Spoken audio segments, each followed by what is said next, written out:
mic check. What's kicking, family? I'm glad you've clicked in so I can check in with you. Let's kick it about the conference finals, which is now a 3-2 lead in favor of the Lakers. And now we have the Cavaliers are down one game after a fantastic win at home for Cleveland. LeBron James had a triple-double, 40-some-odd points, and rebounds and assists, a triple-double. Okay, now you had Kobe Bryant and those guys hold serve on their court. They're now going to Denver. Okay, let's take the Denver thing first now. It's coming down to these two games. Denver's got to win. If not, they go home. They've been giving L.A. a very good run for their money. Chauncey Billups has been the difference maker, in my opinion, to help Denver get to this point. What he has done, he's helped Carmelo Anthony elevate his game and come to a certain point now where he's being in that group of the next upper echelon, even though he was on the dream team. He came out the same time as LeBron James, so they've been in the league the same amount of times. But if I'm correct, I could be mistaken.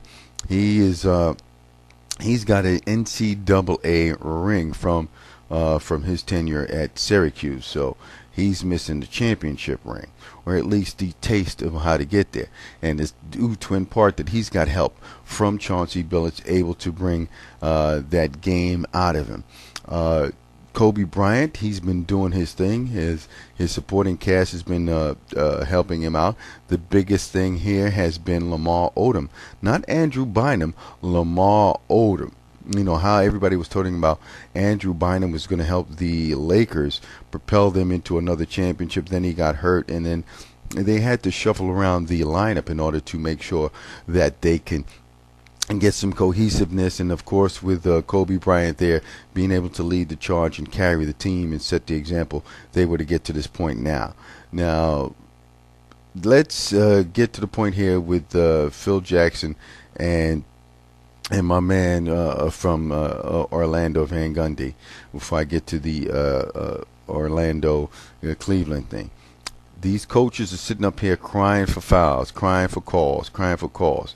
I'm getting tired. Every time, tune in and listen to the post-game conference, I'm hearing all this moaning and bemoaning about calls.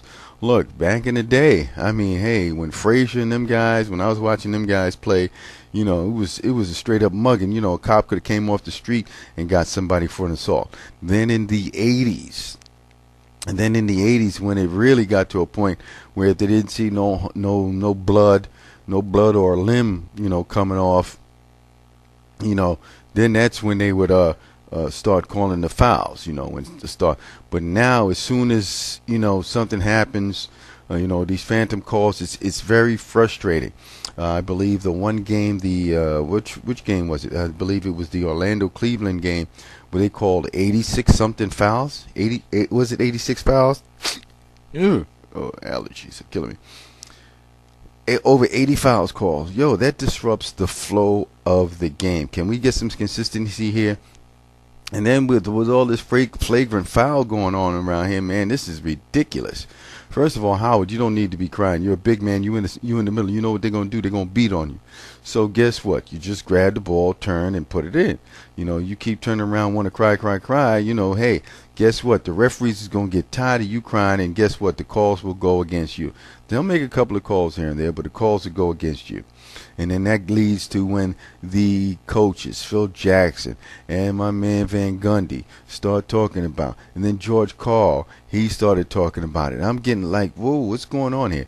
Nobody knows the consistency of these fouls, even though the league office reviews all these fouls and gives a grade to the referees. So with that being said, I'm enjoying these series. I'm still predicting a Lakers Cavaliers. That's what I had said in one of my previous videos, and I'm going to stand by that. Now, as for Cleveland, Cleveland has to go to Orlando and force a Game 7. If they force a Game 7, they're not going to lose in Cleveland. No way, no how. Now, last night, the Orlando Magic could have been able to close out another series on the opponent's home floor and call it a wrap. The only way they'll be able to do that is if there's a Game 7 and they go to Cleveland and do that. I'm looking for Cleveland to go into Orlando and take that game and force a Game 7, and then LeBron James will move forward into the finals and meet Kobe. So that's where it stands in a nutshell. This is Mr. Batch.